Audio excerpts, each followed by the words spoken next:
The emergency room at St. Michael's Hospital had seen its share of dramatic entrances over the years. Gunshot wounds, car accident victims, heart attacks in progress. The staff had grown accustomed to chaos, to the unpredictable rhythm of life and death that pulsed through those automatic doors every single day. But on that cold February night, when the temperature had dropped to 15 degrees and a bitter wind cut through the streets of Cleveland like a blade, something happened that would leave every single person in that waiting room completely speechless. Marcus Thompson pushed through the emergency room doors at exactly 11:47 at night. Now, to understand what happened next, you need to understand who Marcus Thompson was. At 34 years old, he was the reigning UFC middleweight champion, a man whose face had graced the covers of sports magazines around the world. He stood 6 feet 2 inches tall and weighed a solid 205 pounds of pure, sculpted muscle. His hands were registered as lethal weapons in some jurisdictions. He had knocked out opponents with a single punch. He had submitted world-class grapplers with his bare hands. He was, by every measurable standard, one of the most dangerous men on the planet. But on that night, those hands that had delivered so much punishment weren't clenched into fists. They were cradling something precious, something fragile, something that made every single person in that emergency room stop what they were doing and stare in absolute disbelief. In Marcus Thompson's arms was a boy, a small, thin, clearly malnourished child who couldn't have been more than 8 years old. The boy's lips were blue. His skin was so pale it was almost translucent. He wasn't wearing shoes. His feet were wrapped in what looked like plastic grocery bags, held together with rubber bands. His clothes were thin, torn, completely inadequate for the brutal Cleveland winter, and he was unconscious, his small body limp and unresponsive in the fighter's massive arms. Before we continue with this incredible story, if you're enjoying it so far, please take a moment to hit that like button and subscribe to this channel. Your support helps us bring you more stories just like this one. Now, let's get back to what happened next. The triage nurse, a veteran named Patricia who had worked in that emergency room for 23 years, was the first to react. She shot up from her chair so fast she knocked over her coffee cup. But she didn't even notice the hot liquid spreading across her paperwork. Her eyes were locked on that unconscious child. "Marcus, I need help," the champion said, and his voice cracked in a way that none of his opponents had ever heard. His voice cracked in a way that millions of fans who had watched him give post-fight interviews would never have believed possible. "This boy, I found him. He was outside, in the cold. I think he's dying." Patricia was already moving, barking orders into the intercom system. "Code Blue Pediatric," she called out. "I need a gurney in the main entrance immediately. I need warming blankets. I need the on-call pediatrician paged right now." The waiting room, which had been filled with the usual sounds of a busy emergency room on a winter night, went completely silent. There were at least 30 people in there. Some of them were holding ice packs to minor injuries. Some of them were coughing and sniffling, waiting to be seen for the flu that had been going around. Some of them were simply there with family members, keeping them company through long and difficult nights. But every single one of them was now staring at the same scene. The UFC champion was crying. Tears were streaming down Marcus Thompson's face as he held that small boy against his chest. The man who had never shown fear in the octagon, who had stared down opponents who wanted nothing more than to take his head off, was openly weeping in a public hospital waiting room. A team of nurses and a young resident doctor came rushing through the double doors with a gurney. They moved with practiced efficiency, but even they hesitated for just a moment when they saw who was standing there. One of the nurses, a young man named Devon, who had been a huge fan of Marcus Thompson for years, almost asked for an autograph before his professional training kicked in, and he remembered why he was actually there. "So we need to take the child now," the resident said, approaching carefully. "You can lay him down right here." Marcus didn't want to let go. His arms tightened instinctively around the boy's small frame. For a terrifying moment, Patricia thought they might actually have a problem. But then Marcus looked down at the child's face, at those closed eyes and those blue lips, and he forced himself to release his grip. "Please," he whispered as he lowered the boy onto the gurney, "please save him." The medical team went to work immediately. They were cutting away the boy's clothes, wrapping him in heating blankets, starting an IV line in his tiny arm. The resident was calling out vital signs that made everyone's faces grow more serious with each number. Core body temperature of 92 degrees, heart rate of 45, blood pressure dangerously low. This child was in severe hypothermic shock, and the next few minutes would determine whether he lived or died. As they wheeled the gurney through the double doors toward the treatment area, Patricia turned back to Marcus. She had questions, a lot of questions, but the most important one came out first. "Sir, do you know this child? Is he yours?" Marcus shook his head, and fresh tears spilled down his cheeks. "No, I don't know him. I don't know who he is. I found him behind the arena. Behind the Quicken Loans arena. He was lying in a cardboard box next to a dumpster. He wasn't moving. I thought he was dead at first. I thought I was too late." Patricia's hand went to her mouth. The Quicken Loans arena was nearly 4 miles away. The temperature outside was 15 degrees, with a wind chill that made it feel like -5. How had this man gotten here so fast? "I drove," Marcus said, answering her unspoken question. "I carried him to my car, and I drove as fast as I could. I didn't know what else to do. I didn't know if calling an ambulance would take too long. I just knew I had to get him somewhere warm, somewhere with doctors." "You did the right thing," Patricia said, though she was still struggling to process what she was seeing. "You absolutely did the right thing." But Marcus didn't seem to hear her. He was staring at the double doors where the boy had disappeared, his whole body rigid with tension. His hands, those famous hands that had earned him millions of dollars and countless victories, were trembling at his sides. The next few hours were some of the longest of Marcus Thompson's life, and to understand why, to really understand the emotional weight of what was happening in that hospital, you need to know the rest of Marcus's story. You need to know where he came from, what he had overcome, and why finding that homeless boy in the freezing cold had broken something open inside him that he had spent his entire adult life trying to keep locked away. Marcus Thompson wasn't born into privilege. He wasn't some trust fund kid who had stumbled into fighting because he thought it would be exciting. He had grown up on the east side of Cleveland, in a neighborhood where gunshots were more common than birdsong, and where far too many of his childhood friends had ended up dead or in prison before they turned 21. His mother, Denise Thompson, had worked 3 jobs to keep a roof over their heads. She cleaned offices downtown from 6 in the morning until 2 in the afternoon. Then she would come home, sleep for a few hours, and head out to her second job as a server at a diner that stayed open until midnight. On weekends, she picked up shifts doing laundry at a nursing home. Marcus could count on one hand the number of times he had seen his mother actually rest during his childhood. She was always working, always sacrificing, always making sure that he had food to eat and clothes to wear, even if those clothes came from second-hand stores and church donations. His father was a different story entirely. Raymond Thompson had been a promising boxer in his youth, good enough that some scouts had actually come around asking questions. But Raymond had also been a drinker and a gambler, and a man who couldn't seem to control his temper. He had walked out on Denise and Marcus when Marcus was just 4 years old, and the only thing he had left behind was a collection of unpaid bills and a young boy who would spend years wondering why he wasn't good enough for his own father to stick around.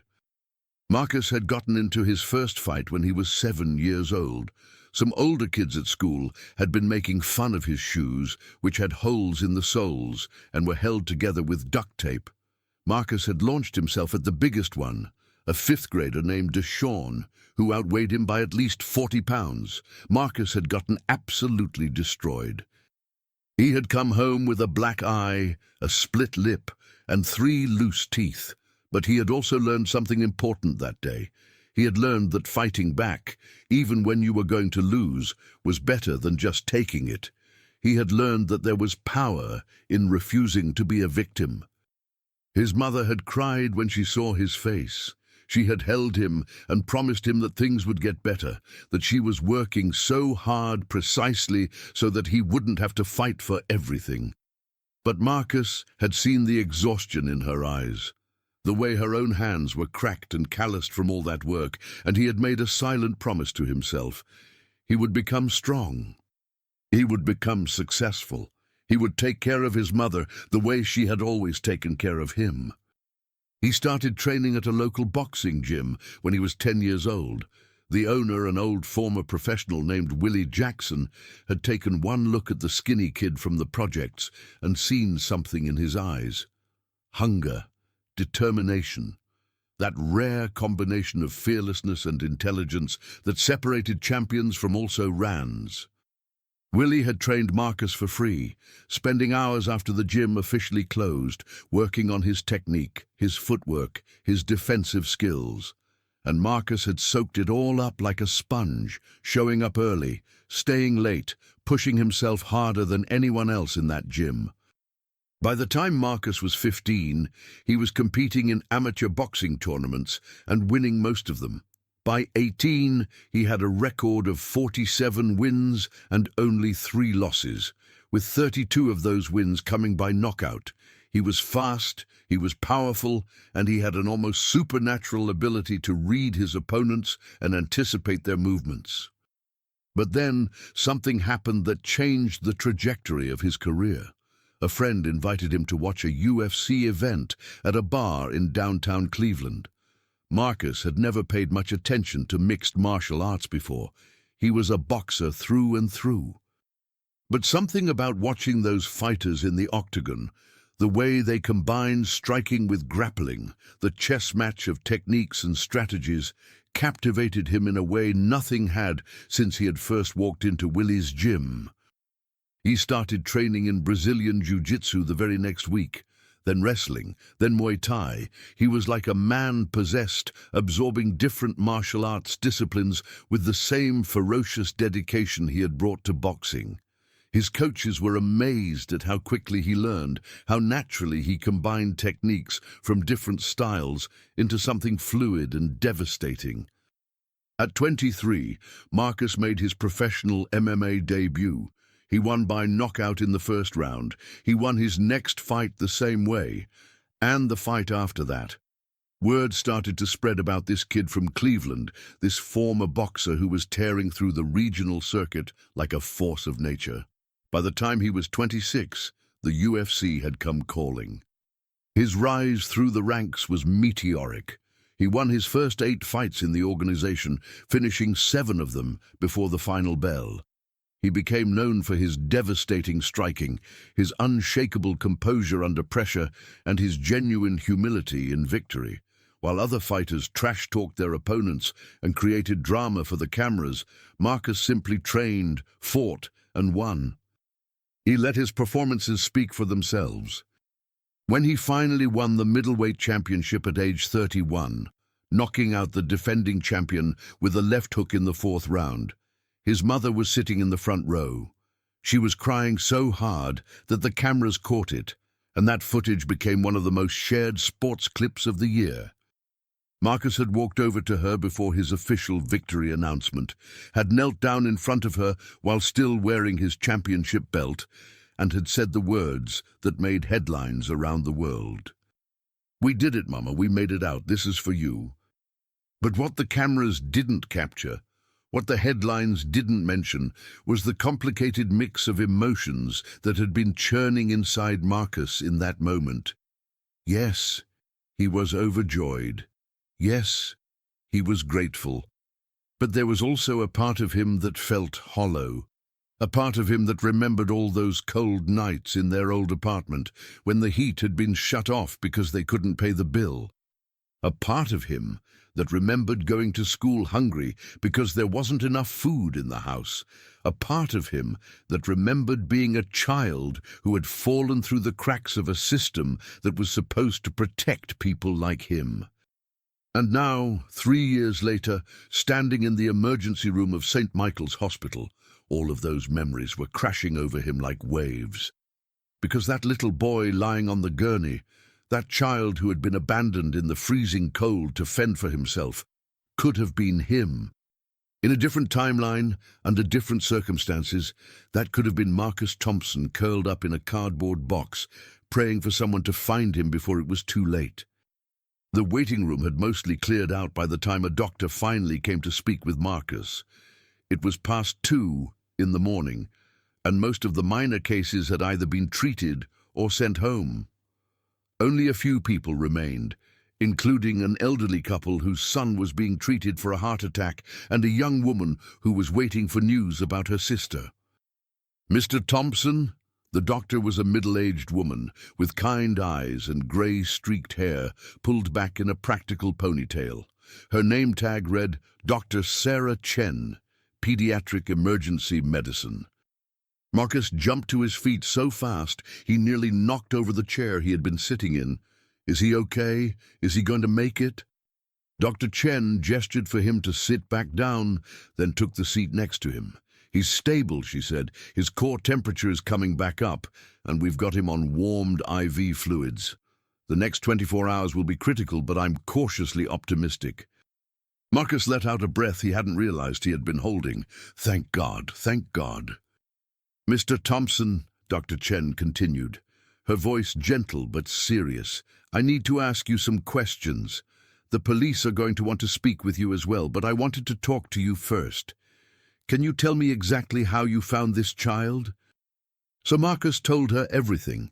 He explained how he had been at the arena for a charity boxing exhibition, how he had stayed late signing autographs and taking pictures with fans.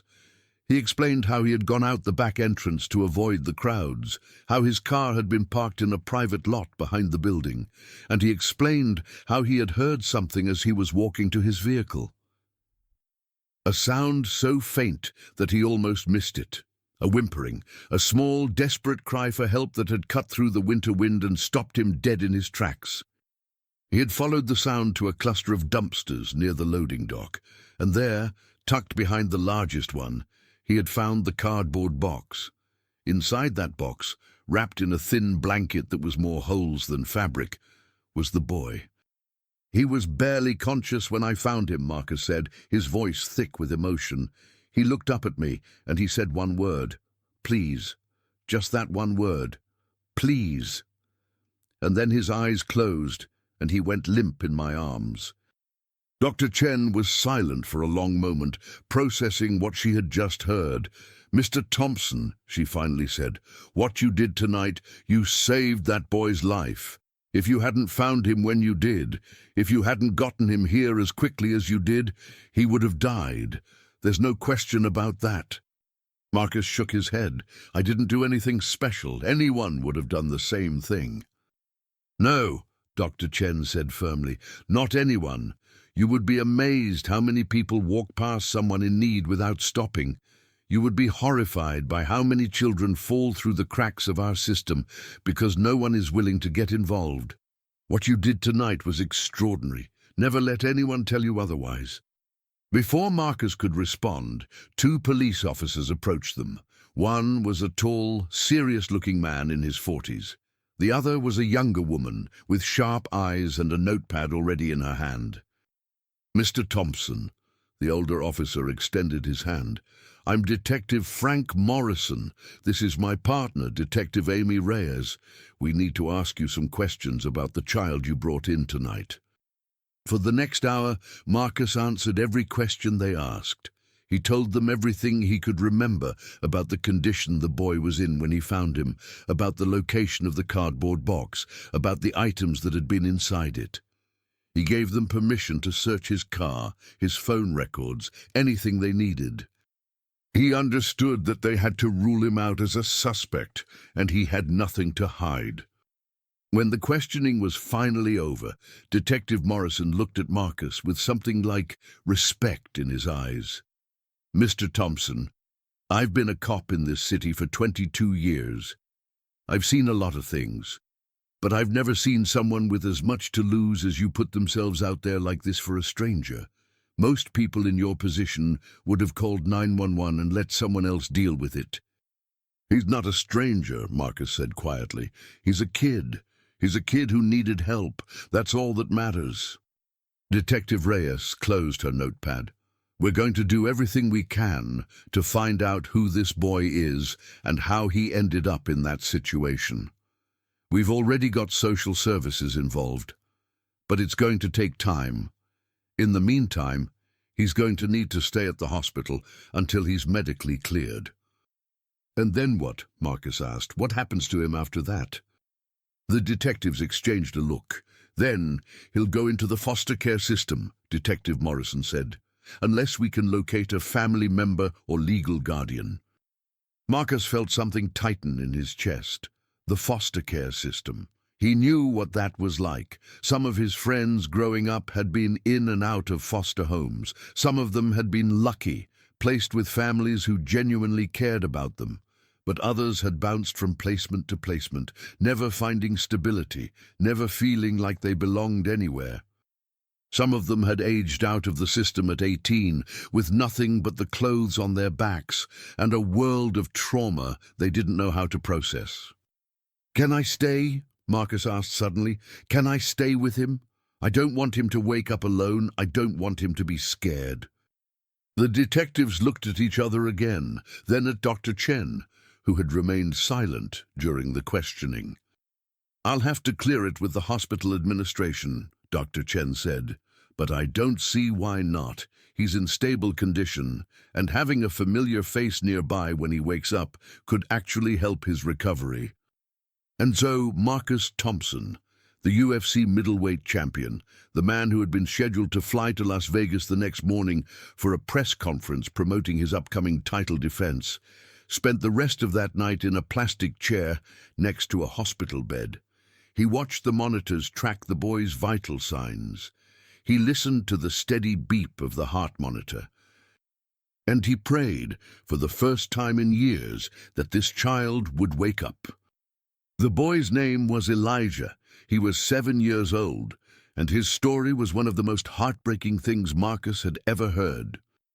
It took 3 days for Elijah to fully regain consciousness, and another 2 days after that before he was willing to speak to anyone.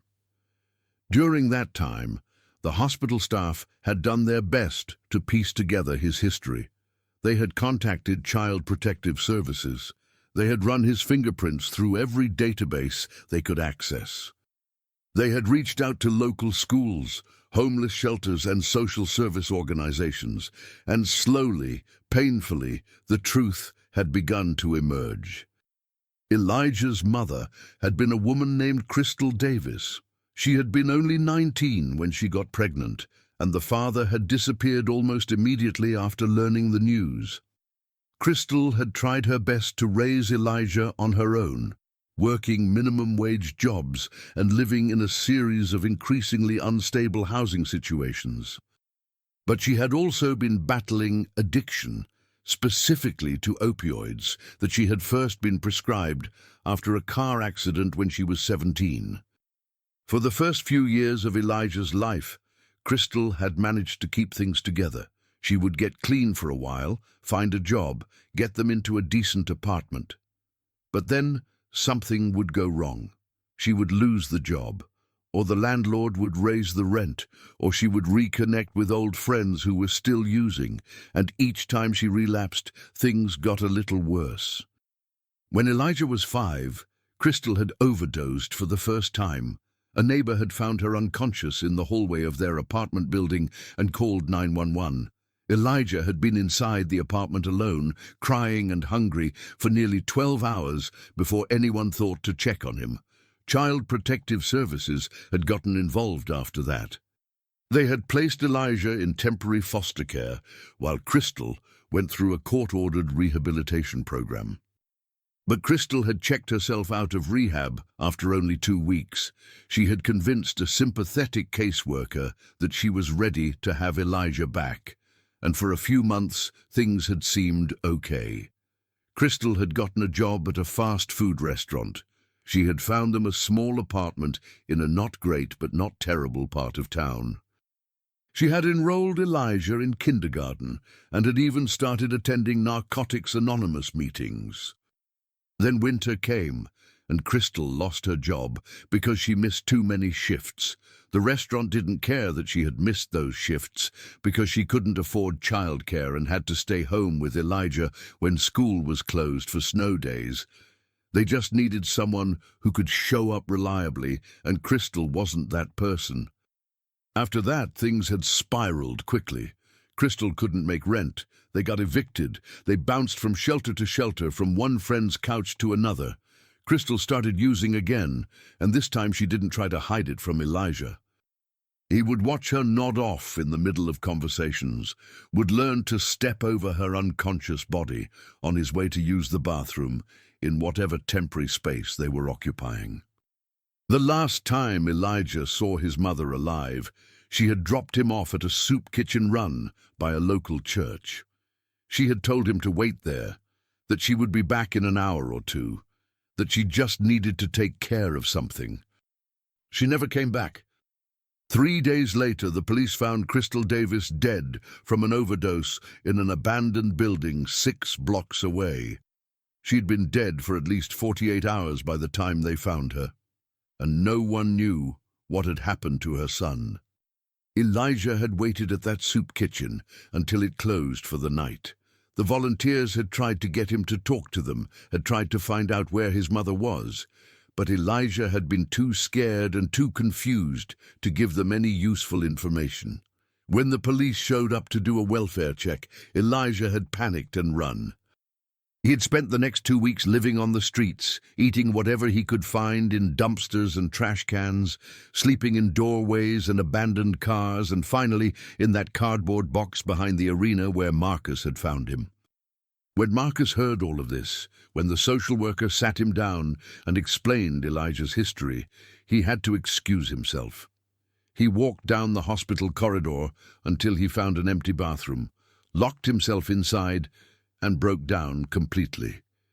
He sat on the cold tile floor with his back against the wall and sobbed like he hadn't sobbed since he was a child. He cried for Elijah. He cried for Crystal. He cried for every child who had ever been failed by a system that was supposed to protect them. And he cried for himself, for the little boy he had been, for all the pain he had tried so hard to bury. When he finally pulled himself together enough to go back to Elijah's room, the boy was awake. He was sitting up in bed, looking out the window at the grey February sky, and when Marcus walked in, Elijah turned to look at him with eyes that seemed far too old for a 7-year-old face. "You're the man who found me," Elijah said. "It wasn't a question." Marcus nodded. "Yeah, buddy, I'm Marcus." "Are you going to take me away?" Marcus felt his heart break all over again. "Take you away? No, I'm not going to take you away. I just wanted to make sure you were okay." Elijah was quiet for a long moment. Then he said something that would change the course of both their lives. "My mom used to tell me stories about my dad," he said. "She said he was big and strong. She said he was a fighter. She said he left because he wasn't ready to be a dad. But that didn't mean he didn't love me." Marcus didn't know what to say. He just listened. "Are you my dad?" Elijah asked. "Did you come back for me?" The question hung in the air between them. Marcus knew he should say no. He knew he should explain that he was just a stranger who had happened to find Elijah at the right moment. He knew that giving this child false hope would be cruel and unfair. But looking into those eyes, seeing the desperate need for connection that burned there, Marcus found himself saying something different. "I'm not your dad, Elijah, but I'm here, and I'm not going anywhere, not until I know you're safe." It wasn't a promise he had planned to make. It wasn't a commitment he had thought through. But the moment the words left his mouth, Marcus knew they were true. He wasn't going to walk away from this kid. He couldn't. The next few weeks were a whirlwind of activity. Marcus postponed his title defense, citing personal reasons, and the media went wild with speculation. Some outlets reported that he had been injured. Others suggested there was some kind of scandal brewing. A few even hinted that he might be retiring. Marcus ignored all of it. He was too busy navigating the labyrinthine world of child welfare bureaucracy. His first step was to hire a lawyer, specifically one who specialized in family law and child welfare cases. Her name was Patricia Coleman, and she had spent 20 years advocating for children in the foster care system. When Marcus explained the situation to her, when he told her that he wanted to become Elijah's legal guardian, she had looked at him with a mixture of surprise and respect. "Mr. Thompson," she said, "I want to be honest with you. What you're proposing is not simple. You're a single man with no children of your own. You have a career that requires extensive travel, and you have no biological or legal connection to this child. The system is going to scrutinize every aspect of your life."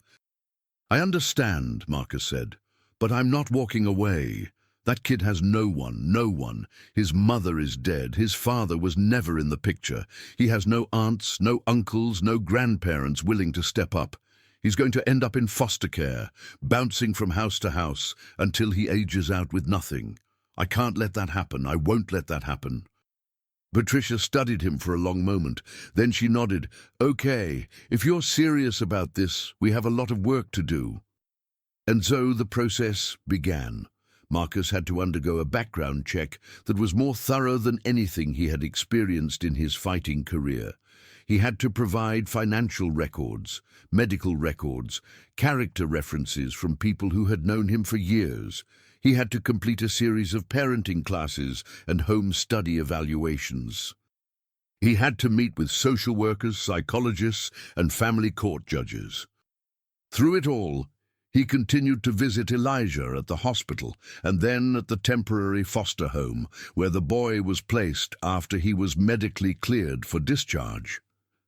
Elijah was quiet at first, withdrawn and wary. He had learned from bitter experience that adults couldn't be trusted, that the people who were supposed to take care of him would eventually leave. But Marcus was patient. He showed up every single day, no matter what. He brought Elijah books and toys and games. He sat with him and talked about nothing in particular. He didn't push.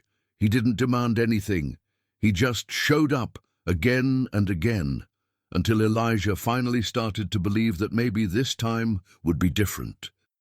The breakthrough came about 6 weeks after Marcus had found Elijah in that cardboard box. Marcus had arrived at the foster home for his daily visit, and Elijah had been waiting at the window, watching for his car. The moment Marcus walked through the door, Elijah ran to him and threw his arms around his waist. "You came back," Elijah said, his voice muffled against Marcus's stomach. "You came back again."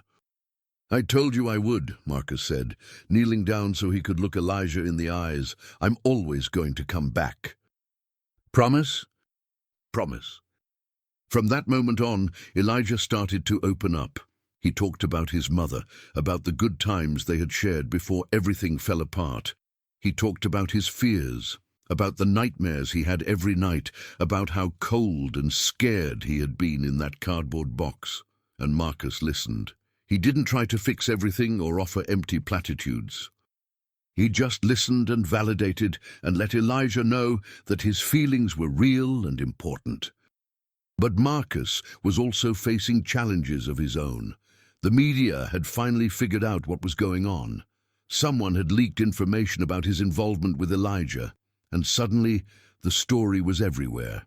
MMA champion saves homeless child, fighter's heart of gold, Marcus Thompson, America's new hero.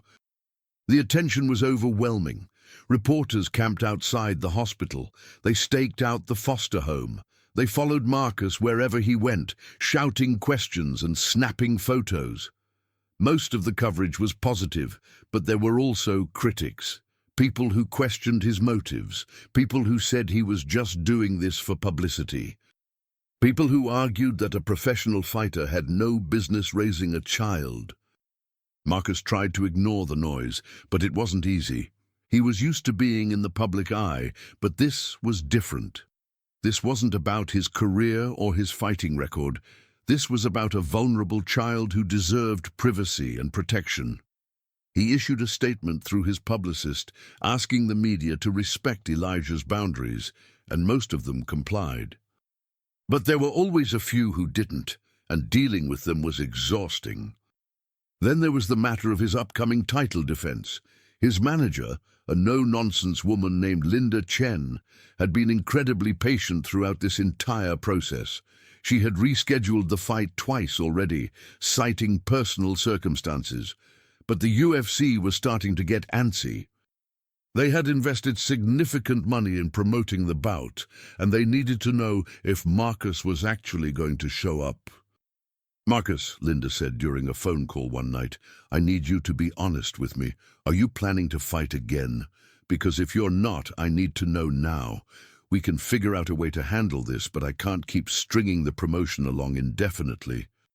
Marcus was silent for a long moment. He had been asking himself the same question for weeks. Fighting had been his entire identity for as long as he could remember. It was how he had escaped poverty. It was how he had provided for his mother. It was the only thing he had ever been truly great at. But Elijah needed him, and not just for a few visits a week. If Marcus was going to do this right, if he was going to give this kid the stable, loving home he deserved, he couldn't be flying all over the world to train for fights. He couldn't be risking his health and his cognitive function in a sport where brain damage was a very real possibility. "Linda," he said finally, "I need some time. Give me another month to figure things out. If I can't make it work by then, I'll retire." Linda was quiet for a moment. "Okay, 1 more month, but Marcus, whatever you decide, I want you to know that I support you. What you're doing for that kid, it's more important than any championship belt." "Thanks, Linda, that means a lot." The month passed quickly. Marcus continued to visit Elijah every day, continued to navigate the foster care system with Patricia's help, continued to dodge questions from reporters and well-meaning fans. And slowly he started to see real progress. Elijah was gaining weight. The color was coming back to his cheeks. He was even starting to smile sometimes, a real smile that reached his eyes and lit up his whole face. The custody hearing was scheduled for a Thursday in early April. Marcus spent the night before going over his testimony with Patricia, making sure he knew what to expect and how to present himself to the judge. He barely slept, his mind racing with worst-case scenarios. What if the judge said no? What if some bureaucratic technicality derailed everything? What if he had done all of this, had opened his heart to this kid, only to have Elijah ripped away from him? The courtroom was smaller than Marcus had expected. It wasn't like the grand, intimidating spaces he had seen on television. It was just a modest room with fluorescent lighting and plastic chairs, and a slightly bored-looking bailiff standing in the corner. Elijah was there, sitting between 2 social workers, wearing new clothes that Marcus had bought him for the occasion, a blue button-down shirt and khaki pants, and actual shoes that fit his feet. He looked nervous, but also hopeful, and when he saw Marcus walk in, he gave a small wave. The judge was an older black woman named Honorable Patricia Williams. She had been on the family court bench for over 15 years, and she had a reputation for being thorough, fair, and genuinely committed to the welfare of the children who came before her. She reviewed the documents in front of her for several minutes before looking up at Marcus.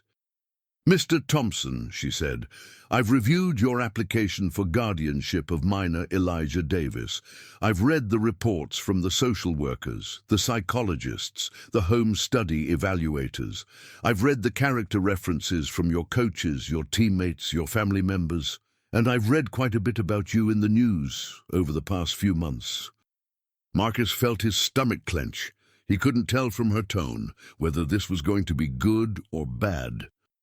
What I'd like to know, Judge Williams continued, is why.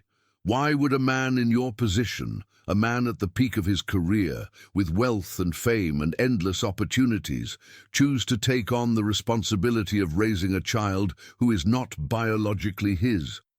A child with significant trauma and complex needs. Help me understand. Marcus took a deep breath. He had prepared for this question. Patricia had coached him on how to answer it. But when he opened his mouth, the rehearsed words flew out of his head, and what came out instead was raw and honest and completely unrehearsed. Your Honor, I grew up like Elijah. Not exactly the same, but close enough. I know what it's like to be a kid who doesn't know where his next meal is coming from. I know what it's like to be cold and scared and alone. I know what it's like to feel like the whole world has given up on you. He paused, fighting to keep his composure. I made it out. I was lucky. I had a mother who loved me and a coach who believed in me and just enough breaks along the way to build something better. But so many kids like me don't make it out.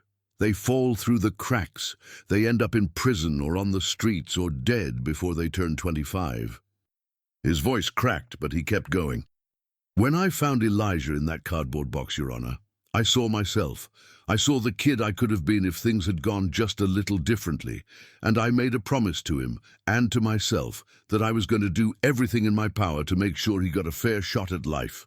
That's why I'm here, not for publicity, not because it makes me look good. Because that little boy deserves someone who will fight for him, and I know how to fight. The courtroom was silent. Even the bored-looking bailiff seemed to be paying attention now. Judge Williams studied Marcus for a long moment, her expression unreadable. Then she turned to Elijah. Young man, she said gently, can you come up here for a moment? I'd like to talk to you. Elijah looked at the social workers, who nodded encouragingly. He got up from his chair and walked slowly toward the judge's bench, his small hands trembling slightly at his sides. Elijah, Judge Williams said, I want you to know that whatever I decide today, my only concern is what's best for you. Do you understand? Elijah nodded. Good. Now, I've read a lot of reports about you and Mr. Thompson over the past few weeks, but I want to hear from you directly. How do you feel about living with Mr. Thompson? Elijah was quiet for a moment. When he spoke, his voice was barely above a whisper. He comes every day, he said, even when it's raining, even when he's tired. He reads me stories and plays games with me and doesn't get mad when I have bad dreams. Elijah looked over at Marcus, and something in his eyes shifted. A kind of determination settled over his features that made him look older than his 7 years. My mom told me once that family isn't always about blood, he continued. She said sometimes you have to make your own family out of the people who choose to show up for you. Marcus shows up, every day. No one's ever done that for me before. Judge Williams nodded slowly. Thank you, Elijah. You can go back to your seat now. As Elijah walked back to his chair, Judge Williams shuffled some papers on her desk. The tension in the room was almost unbearable. Marcus felt like he couldn't breathe. Mr. Thompson, the judge finally said, I'm going to be honest with you. When I first saw this case, I had concerns. Your lifestyle, your career, your lack of experience with children, all of these were red flags for me. I've seen too many well-meaning adults take on more than they can handle, only to give up when things get difficult. Marcus's heart sank. This was it. She was going to say no. But Judge Williams continued, and Marcus felt a tiny spark of hope ignite in his chest. The evidence before me tells a different story. Every single person who has interacted with you throughout this process has described a man of integrity, compassion, and genuine commitment. Your financial resources are more than sufficient to provide for this child's needs. Your home has been approved by our evaluators, and most importantly, Elijah himself has expressed a clear and consistent desire to be placed in your care. She paused, looking directly at Marcus. It is the ruling of this court that guardianship of minor Elijah Davis is hereby granted to Marcus Thompson, effective immediately. Mr. Thompson, this child is now your responsibility. Don't make me regret this decision. Marcus couldn't speak. He couldn't move. All he could do was stare at the judge as her words slowly sank in. Then Elijah was running toward him, and Marcus was kneeling down to catch him, and they were holding each other so tightly that neither of them could breathe. Elijah was crying, and Marcus was crying, and somewhere in the background, Patricia was dabbing at her eyes with a tissue. "We did it," Elijah whispered. "We made it." "Yeah, buddy," Marcus said, his voice thick with emotion. "We made it." The months that followed were not easy. Marcus had known that taking on a traumatized child would be challenging, but the reality was even harder than he had anticipated. Elijah had night terrors almost every night. He would wake up screaming for his mother, drenched in sweat, unable to recognize where he was or who Marcus was. On those nights, Marcus would sit with him for hours, talking softly, rubbing his back, reminding him that he was safe. There were also the behavioral issues. Elijah had learned to survive on the streets, and some of those survival instincts didn't translate well to a stable home environment. He hoarded food in his room, hiding packages of crackers and granola bars under his mattress and in his closet, even though Marcus assured him repeatedly that there would always be enough to eat. He lied about small things, not out of malice, but out of a deep-seated fear that telling the truth would lead to punishment or abandonment. And then there were the moments of rage. Something small would trigger Elijah, a word that reminded him of his mother, a sound that took him back to those cold nights on the street, and he would explode. He would scream and throw things and say horrible, hurtful things that Marcus knew he didn't mean. In those moments, Marcus had to draw on every ounce of patience and self-control he had developed over years of training. He couldn't fight back. He couldn't get angry. He could only stay calm, stay present, and wait for the storm to pass. He found a therapist for Elijah, a gentlewoman named Dr. Rebecca Torres, who specialized in childhood trauma. The sessions were difficult at first. Elijah refused to talk, would sit in sullen silence for the entire hour, arms crossed, eyes fixed on the floor. But Dr. Torres was patient.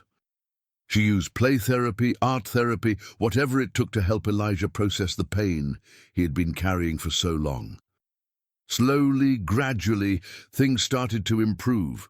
The night terrors became less frequent, the food hoarding diminished, the explosive rages became shorter and less intense.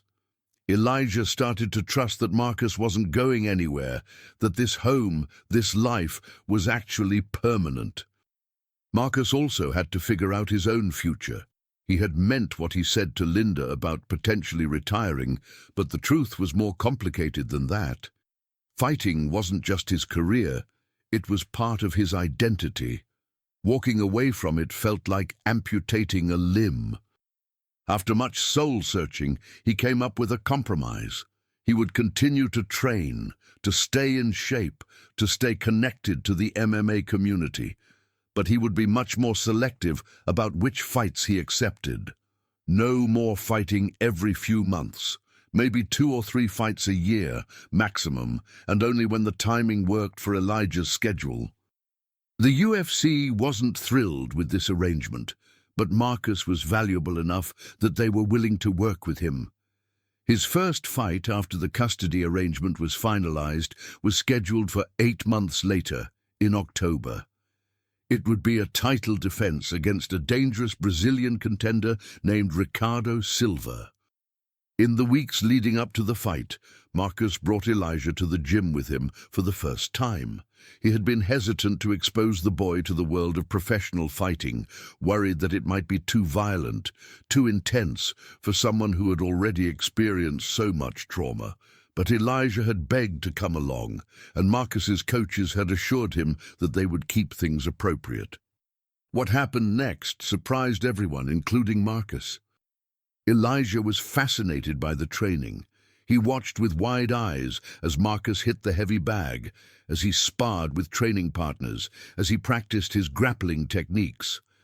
But more than the fighting itself, Elijah seemed drawn to the discipline, the structure, the sense of purpose that pervaded the gym. "Can I try?" Elijah asked one day, pointing at a small punching bag that hung in the corner, clearly intended for younger or smaller practitioners. Marcus looked at his coaches, who shrugged. It wouldn't hurt to let him throw a few punches. What followed was revelatory. Elijah's form was terrible, of course. He was a 7-year-old who had never thrown a proper punch in his life, but his focus was incredible. He listened to every instruction Marcus gave him. He practiced the same movement over and over until he got it right. And when he finally landed a clean shot on the bag, the smile that spread across his face was brighter than anything Marcus had ever seen. "I did it," Elijah exclaimed. "Did you see? I did it." "I saw, buddy," Marcus said, kneeling down to give him a high five. "That was great." "Can I come back tomorrow?" Marcus hesitated. Part of him wanted to say no, wanted to keep Elijah as far away from the world of fighting as possible. But another part of him recognized something in the boy's eyes. A hunger, a need. The same need that Marcus himself had felt all those years ago when he first walked into Willie Jackson's gym. "We'll see," he said finally, "but for now let's focus on getting you healthy and strong. Eat your vegetables, do your homework, and maybe we'll talk about more training." Elijah's face fell slightly, but he nodded. "Okay, I'll do everything, I promise." And he did. Over the next few months, Elijah transformed. He ate everything Marcus put in front of him. He tackled his schoolwork with determination, even the subjects he found boring or difficult. He did extra chores around the house without being asked, and every chance he got, he asked about going back to the gym. Marcus started bringing him regularly, not to train seriously, not yet, but just to be around the environment. Elijah would sit in the corner and watch practice, or help fill water bottles, or hold targets for some of the basic drills. The other fighters adored him.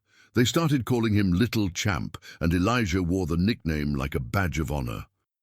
The night of the silver fight, Elijah was in the audience. It was the first professional fight he had ever attended in person, and Marcus had been nervous about how he would react. But Elijah handled it like a pro.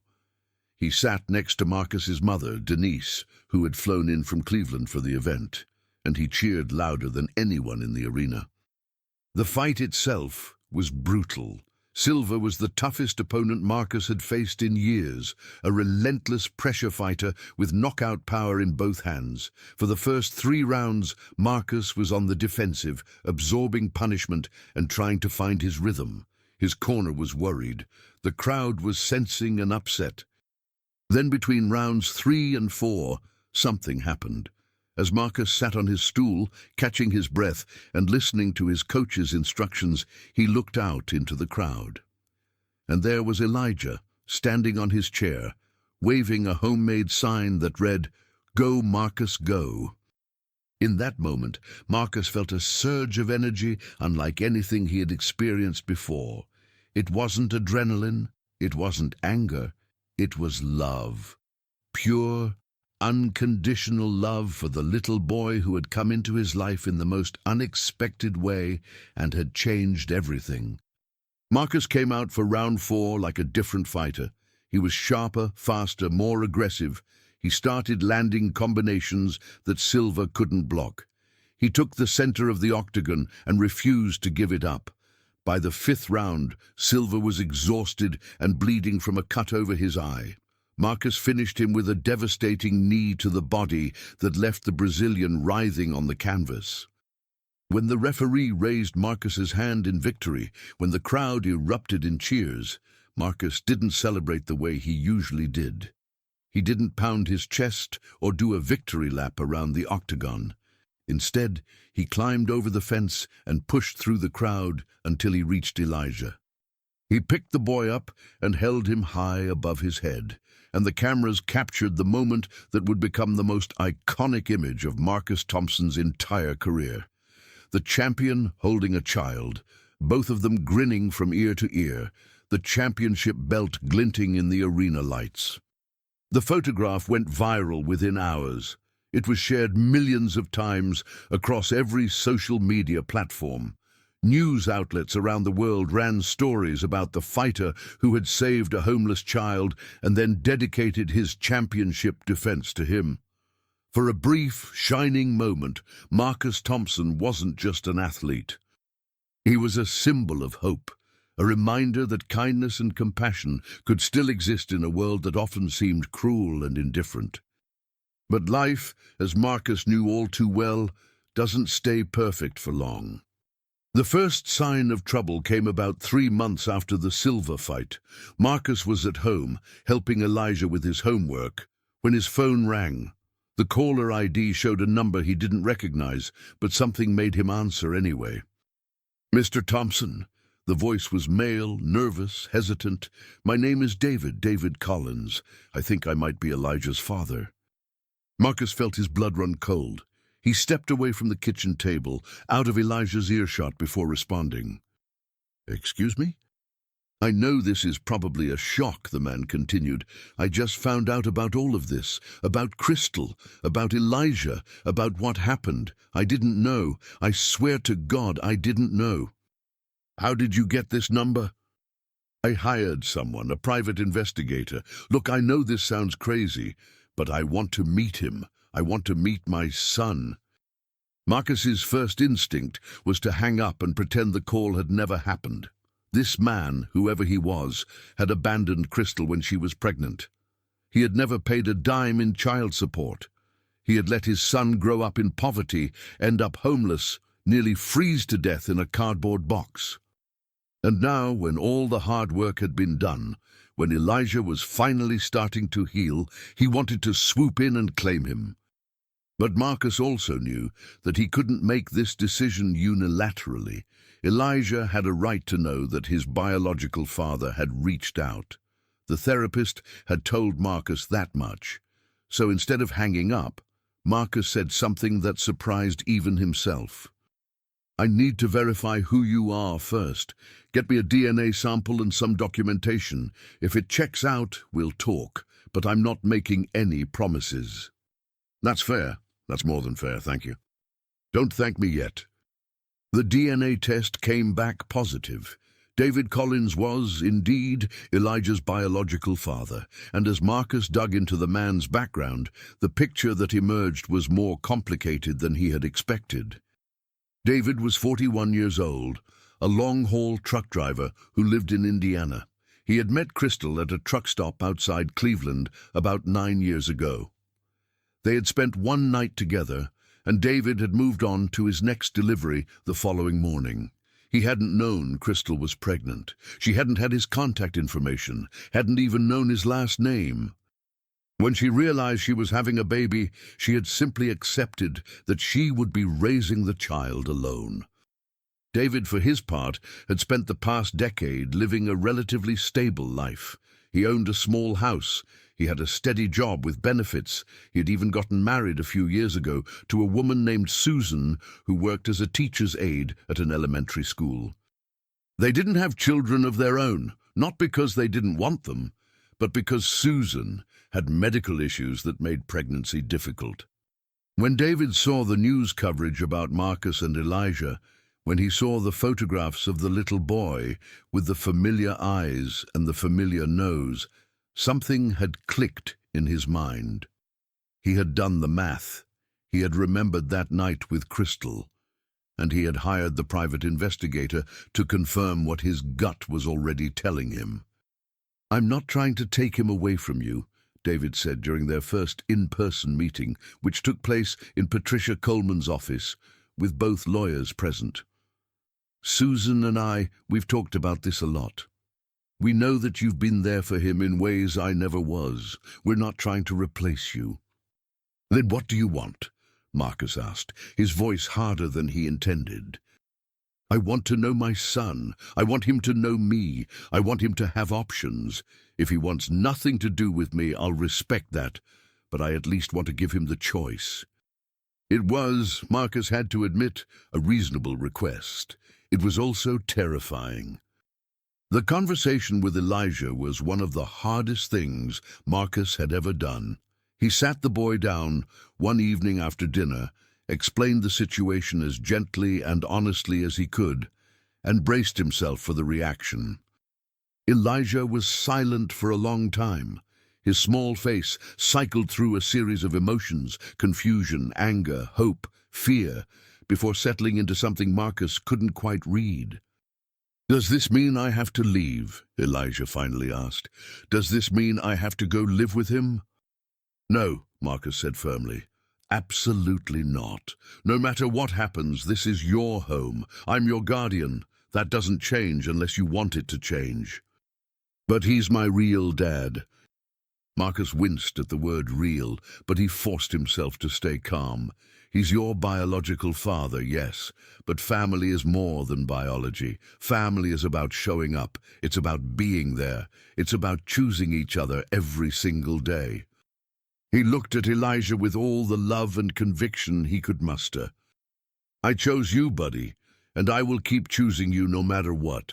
Whether you want to meet David or not, whether you want him in your life or not, that decision is yours to make. But whatever you decide, I'm not going anywhere." Elijah threw himself into Marcus's arms, and for a long time, neither of them said anything. They just held each other. Two people who had found each other against all odds, trying to navigate a situation that had no clear roadmap. Eventually, Elijah decided that he wanted to meet David. The first meeting was awkward and stilted, held in a neutral location with both Marcus and a social worker present. David tried too hard. Elijah was guarded and monosyllabic. But at the end of the visit, when David offered his hand for a shake, Elijah took it. It was a start. Over the next year, David became a regular presence in Elijah's life. He would visit once a month, sometimes more if his trucking schedule allowed. He and Susan invited Elijah to spend a weekend at their house in Indiana, and Marcus, after much deliberation, agreed to let him go. The visit went well. Susan turned out to be warm and nurturing, exactly the kind of maternal presence that Elijah had been missing. And David, despite his initial awkwardness, proved to be a patient and attentive father. Marcus watched all of this with mixed emotions. Part of him was genuinely happy that Elijah was getting to know his biological father. But another part of him felt a gnawing jealousy, a fear that he was being replaced. Dr. Torres helped him work through these feelings in a series of sessions that Marcus had initially resisted, but eventually came to appreciate. "Elijah doesn't have to choose," she reminded him. "He can love you and he can love David. Children have an infinite capacity for love, especially children who have known as much loss as Elijah has. The more people in his corner, the better off he'll be." She was right, of course, but knowing that intellectually and feeling it emotionally were two different things. The turning point came on Elijah's 8th birthday. Marcus had organized a party at the gym, inviting Elijah's classmates from school, his friends from the neighborhood, his therapist, and, after much internal debate, David and Susan. The party was a success. There were balloons and cake and a bounce house and all the trappings of a proper childhood celebration. Elijah ran around with his friends, laughing and playing and being, for once, just a normal kid. When it came time to blow out the candles, everyone gathered around the table. Marcus held his phone, ready to capture the moment. David stood on the other side of the table, Susan next to him, And Elijah, his face illuminated by the glow of 8 candles, looked around at all the people who had come to celebrate him. "Can I say something first?" he asked. "Of course, buddy. Whatever you want." Elijah took a deep breath. "I know I'm supposed to make a wish, but I already got my wish. I wished for a family. And now I have one. I have Marcus, who found me and saved me and never gave up on me. I have David, who came back even though he didn't have to. I have Miss Susan, who makes the best cookies and always listens when I'm sad. I have Grandma Denise, who sends me cards and calls me every Sunday. I have all of you." His voice wavered, but he kept going. "My mom used to say that family is the people who choose to love you, and all of you chose me. So I don't need to make a wish. I just want to say thank you." There wasn't a dry eye in the room by the time he finished. Marcus was openly weeping. David had to look away. Susan was clutching a napkin to her face. Even the kids from school, who were usually too cool to show emotion, seemed moved. Elijah blew out the candles with a single breath, and the room erupted in applause. Later that night, after everyone had gone home and Elijah was asleep in his bed, Marcus sat on the back porch and looked up at the stars. He thought about everything that had led to this moment. The cold February night, the cardboard box behind the arena, the tiny hand reaching up toward him, the word "please" whispered through blue lips. He thought about all the obstacles they had overcome, the bureaucracy, the media attention, the trauma and the setbacks and the moments when it seemed like nothing would ever get better. And he thought about the future, about watching Elijah grow up, about helping him navigate adolescence and young adulthood, about being there for the graduations and the heartbreaks and all the ordinary, extraordinary moments of a human life. Marcus Thompson had won championships. He had beaten opponents who were supposed to be unbeatable.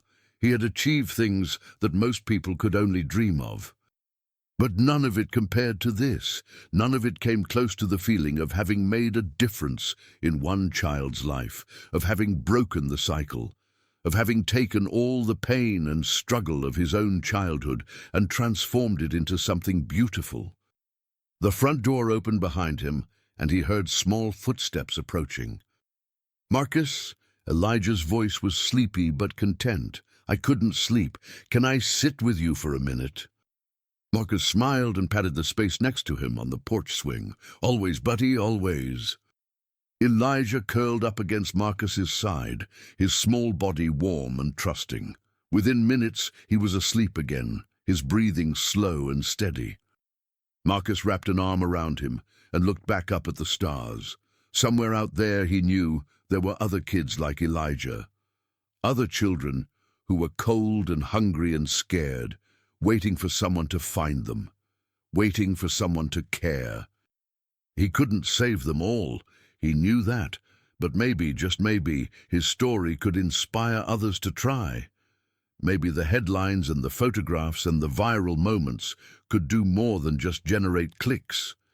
Maybe they could remind people that every single one of us has the power to make a difference, that heroism isn't about superpowers or grand gestures, it's about showing up. It's about choosing compassion over convenience. It's about seeing someone in need and refusing to look away. Marcus made a silent promise that night. He would use his platform, his fame, his resources to advocate for children in foster care. He would start a foundation in Elijah's name. He would visit shelters and group homes and juvenile detention centers. He would tell his story to anyone who would listen, not because he wanted praise or recognition, but because every child deserved what Elijah had finally found. A home, a family, someone who would fight for them. Years passed. Elijah grew up strong and healthy, the trauma of his early childhood fading into memory. He did end up training in martial arts, as Marcus had suspected he might. He was good too, really good. But when he graduated from high school, he surprised everyone by announcing that he wanted to become a social worker. "I want to help kids like me," he explained. Kids who fell through the cracks, kids who think nobody cares about them. I want to be the person who finds them in the cardboard box and carries them to safety. Marcus had never been prouder. David remained a part of Elijah's life, becoming something like a beloved uncle. He and Susan never did have children of their own, but they treated Elijah like he was theirs, spoiling him with gifts on holidays and cheering loudly at every school event and martial arts tournament. Marcus's mother, Denise, finally retired and moved to be closer to her son and her adopted grandson. She spent her golden years doing exactly what she had always wanted, resting, laughing, and watching the people she loved thrive.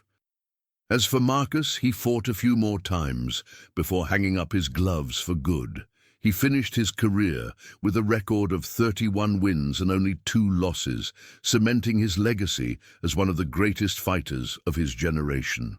But when people asked him about his proudest achievement, he never mentioned the championships or the knockout victories. He talked about a cold February night, about a sound in the darkness, about a little boy who had said one word and changed everything. Please. It was such a small word, but it had led to something so much bigger than either of them could have imagined. That's the thing about life. You never know when a moment is going to come along that changes your entire trajectory. You never know when a split-second decision is going to ripple outward and touch dozens or hundreds or thousands of lives. You never know when the person in front of you, the one who needs help, is actually the answer to a question you didn't even know you were asking. Marcus Thompson found a homeless boy in a cardboard box and carried him to safety, but in doing so, he also found himself. He found a purpose that went beyond personal glory. He found a love that couldn't be measured in wins and losses. He found out who he really was, not a fighter, not a champion, but a father, a protector, a man who refused to look away. The emergency room at St. Michael's Hospital went silent that night because people didn't know what they were seeing. A famous fighter holding a dying child. It seemed impossible. It seemed like something from a movie. But it was real. All of it was real. And sometimes the real stories are the ones that matter most. Because somewhere out there right now, there's another cardboard box, another cold night, another child waiting to be found. The question is, will you be the one to find them? The Marcus Thompson Foundation was launched on the 1-year anniversary of the night Marcus found Elijah. The event was held at the same arena where everything had started, the Quicken Loans Arena in Cleveland, and over 3,000 people attended. Among them were social workers, foster parents, former foster children who had aged out of the system, celebrities who had championed similar causes, and hundreds of ordinary citizens who had been moved by the story. Marcus took the stage that night with Elijah by his side. The boy was healthy now, almost unrecognizable from the skeletal, hypothermic child who had been carried through the emergency room doors 12 months earlier. He had gained 20 pounds. His hair was thick and shiny. His eyes, which had once been dull and haunted, now sparkled with life and mischief. "Ladies and gentlemen," Marcus began, and his voice echoed through the packed arena. 1 year ago tonight, I found a little boy who had been thrown away by a world that didn't care enough to save him. He was dying. He was alone. And if I had walked by just 5 minutes later, he wouldn't be standing here with me right now. The crowd was silent, hanging on every word. But this isn't just about Elijah. This is about the thousands of children across this country who are living through the same nightmare right now. Children who are hungry, scared, and invisible. Children who have been failed by every system that was supposed to protect them. He paused, letting the weight of his words settle over the audience. Tonight, we're launching an initiative that will change lives. The Thompson Foundation will fund emergency shelters for homeless youth in 12 cities across America. We will provide scholarships for foster children who want to go to college. We will train and support foster families so they have the resources they need to care for the children in their homes.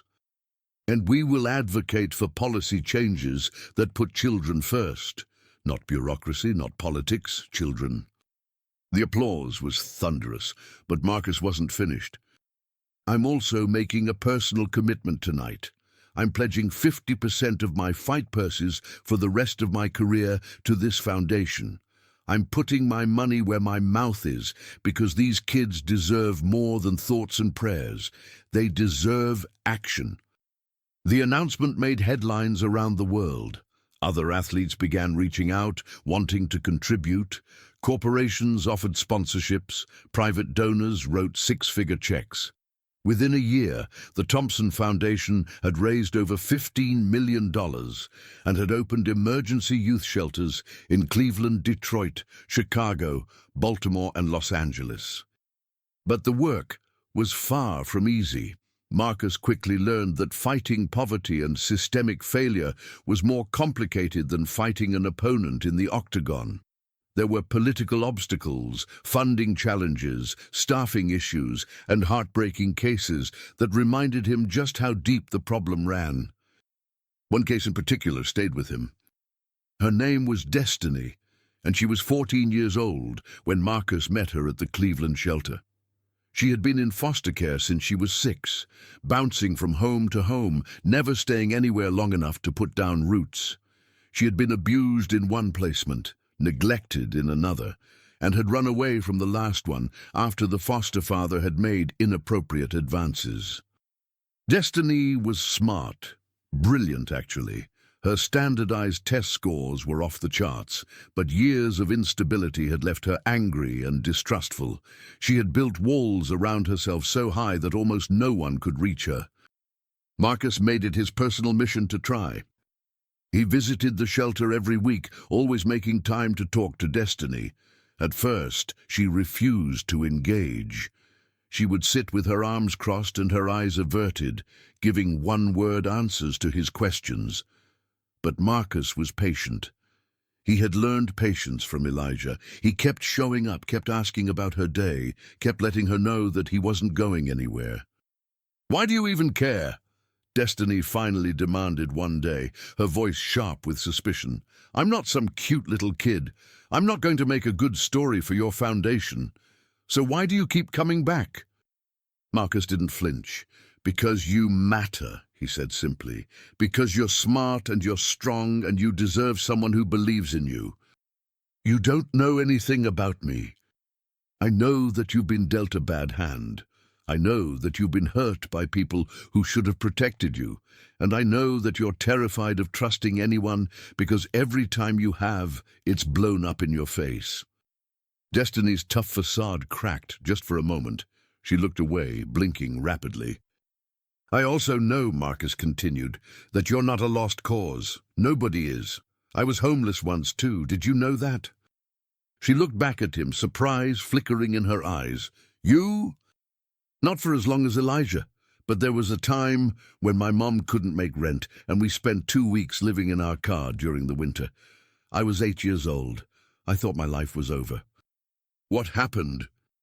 "A teacher noticed that I was wearing the same clothes every day. She asked me about it, and I broke down crying. She helped my mum find resources, got us into temporary housing, connected us with programs that helped us get back on our feet." He met her eyes. "One person made the difference. One person who saw me and refused to look away. That's why I keep coming back here. Because I'm hoping I can be that person for you." Destiny didn't say anything for a long time. When she finally spoke, her voice was barely above a whisper. "I want to be a doctor. That's what I dream about. Having a white coat and saving people's lives. But it's stupid, right? Kids like me don't become doctors." "Why not?" "Because we don't get to have dreams like that. We're lucky if we survive until 18. Marcus leaned forward. "Destiny, listen to me. You can absolutely become a doctor. The road will be harder for you than it is for kids who grew up with stability and resources. But harder doesn't mean impossible." He pulled out his phone and opened a note-taking app. "Let's make a plan, right now. What do you need to get into a good college?" They spent the next 2 hours mapping out her educational path, what classes she needed to take, what extracurricular activities would look good on applications, what scholarships were available for foster youth. Marcus promised to find her a tutor for the subjects she struggled with. He promised to help her navigate the college application process when the time came. And he promised to be there every step of the way. It wasn't magic. There were still hard days, setbacks, moments when destiny's trauma got the better of her, and she pushed everyone away. But Marcus kept showing up, and slowly, incrementally, things changed. 4 years later, Destiny graduated from high school as valedictorian. She had been accepted to Case Western Reserve University on a full scholarship, pre-med track.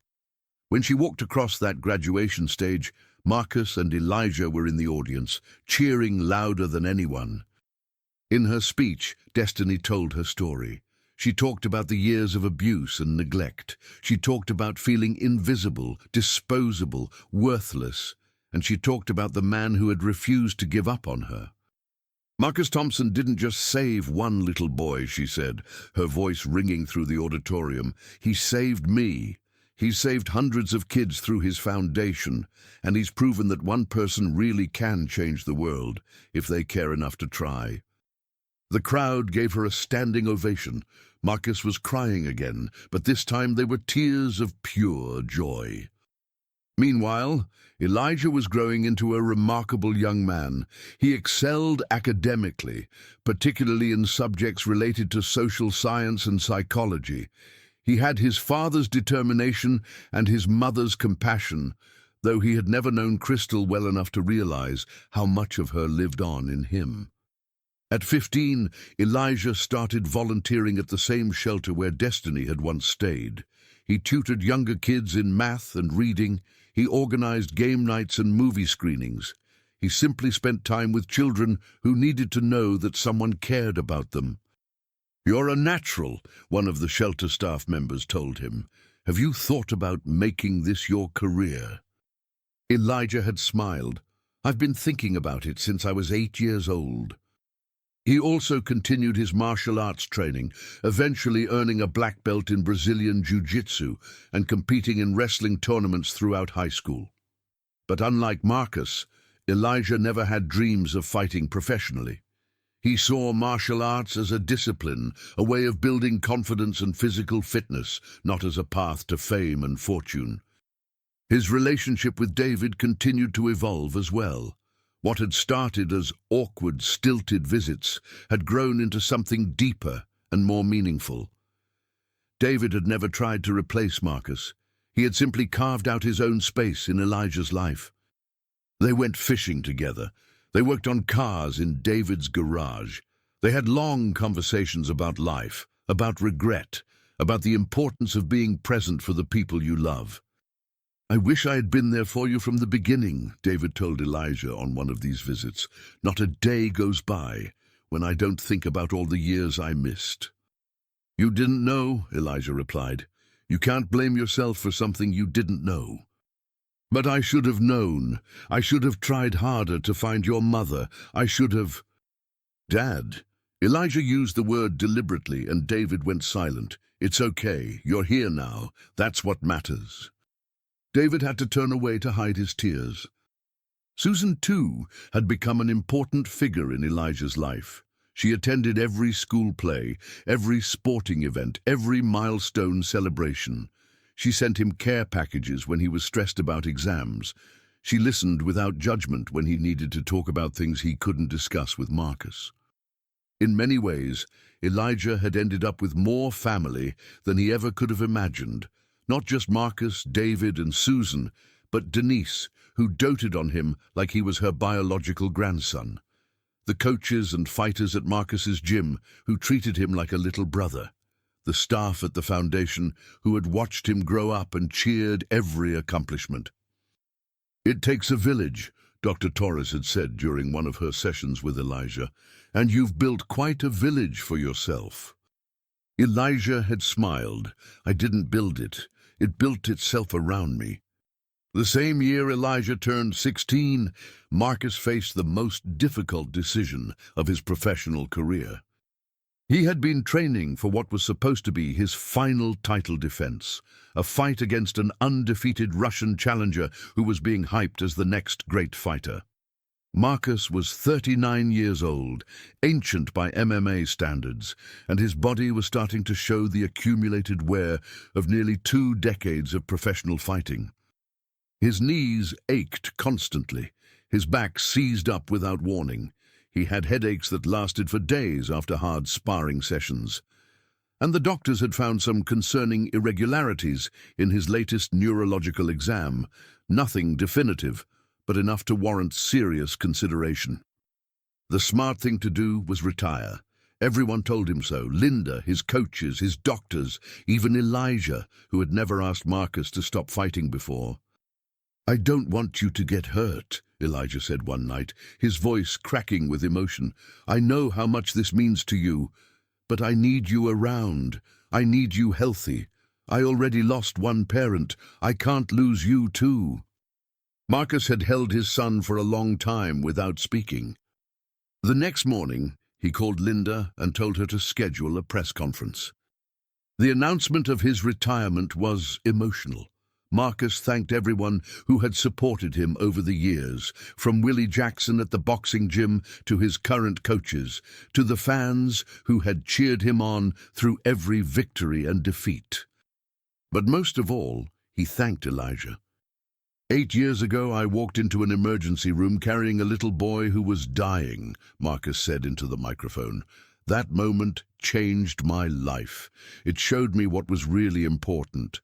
Not belts, not records, not fame.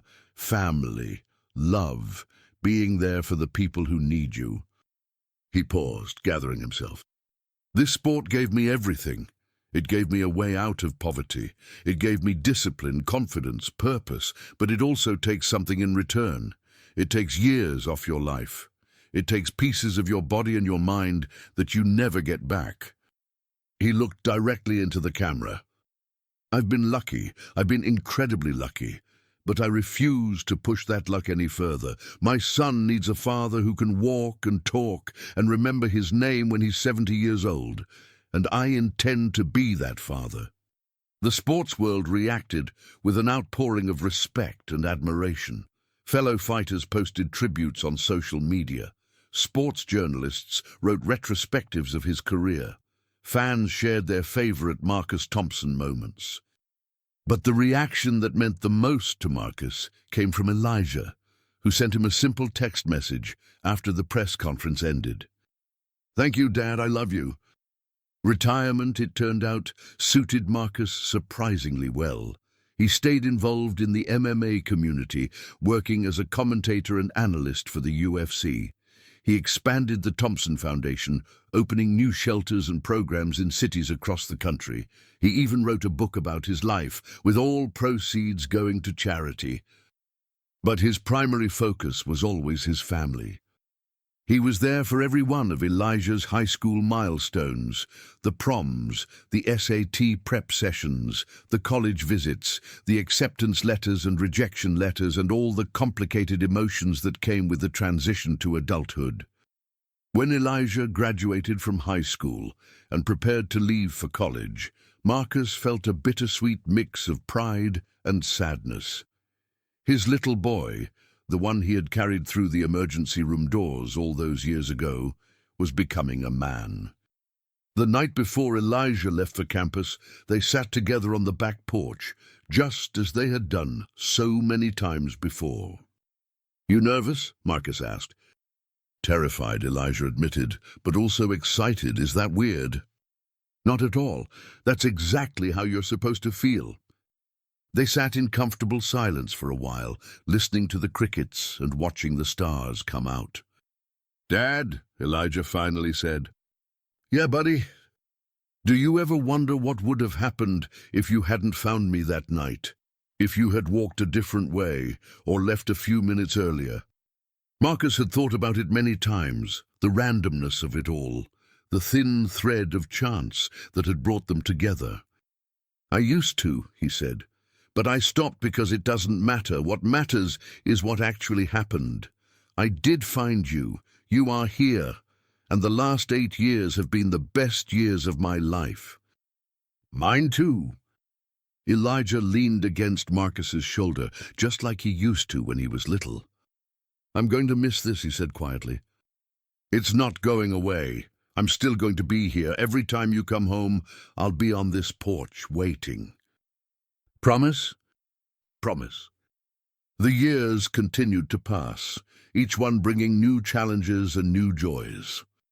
Elijah thrived at college, majoring in social work with a minor in psychology. He was passionate about his studies, driven by a deep understanding of how broken systems could fail the most vulnerable members of society. In his junior year, he did an internship at a foster care agency in Cleveland. It was difficult work, emotionally draining in ways he hadn't anticipated. He saw children who reminded him of his younger self. He saw families struggling against impossible odds. He saw the cracks in the system that allowed kids to slip through and disappear. But he also saw hope. He saw foster parents who genuinely loved the children in their care. He saw social workers who went above and beyond their job descriptions to advocate for their clients. He saw children who had been broken by circumstance slowly begin to heal and thrive. One case in particular touched him deeply. A 4-year-old girl named Jasmine had been found wandering alone in a parking lot, malnourished and nonverbal. Her mother was incarcerated. Her father was unknown. She had no relatives willing or able to take her in. Something about Jasmine reminded Elijah of himself. The wary eyes, the flinching when adults moved too quickly, the profound silence that spoke of unspeakable experiences. He requested to be assigned to her case. He visited her in her temporary foster placement. He sat with her, patiently waiting for her to feel safe enough to engage. It took weeks, but eventually Jasmine started to respond. She would look at Elijah when he walked in. She would accept the small toys he brought her. And one day, miraculous and unexpected, she spoke. "Story," she said, pointing at a picture book. "Tell story." Elijah read to her for an hour, barely able to see the pages through his tears. He called Marcus that night, still emotional. "Dad, I know what I'm supposed to do with my life. I knew it before, but now I really know." "Tell me." "I want to do what you did for me. I want to find the kids that nobody else is looking for. I want to carry them to safety."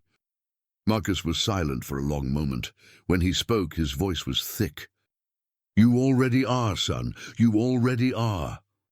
Elijah graduated summa cum laude with his social work degree. He immediately got a job at the same agency where he had interned, quickly earning a reputation as someone who would go the extra mile for the children in his care. He never forgot Jasmine. He followed her case, advocating for her placement in a loving foster home. When she was eventually adopted by a wonderful couple who had been on the waiting list for years, Elijah was there at the finalization hearing, crying happy tears.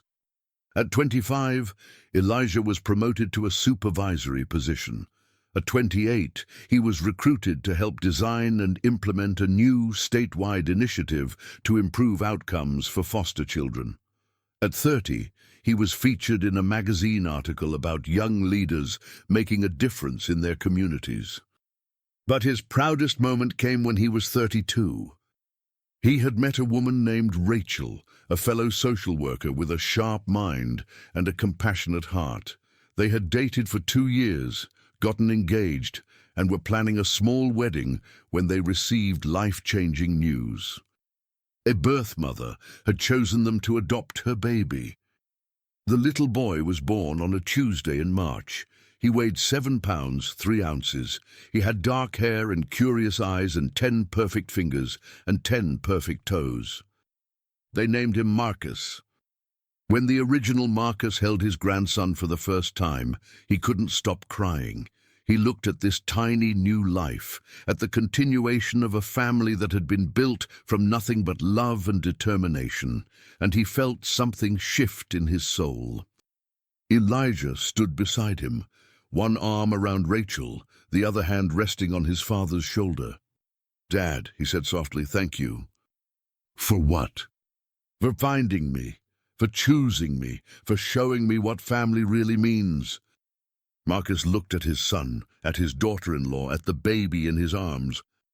"You never have to thank me for that," he said. "It was the easiest choice I ever made."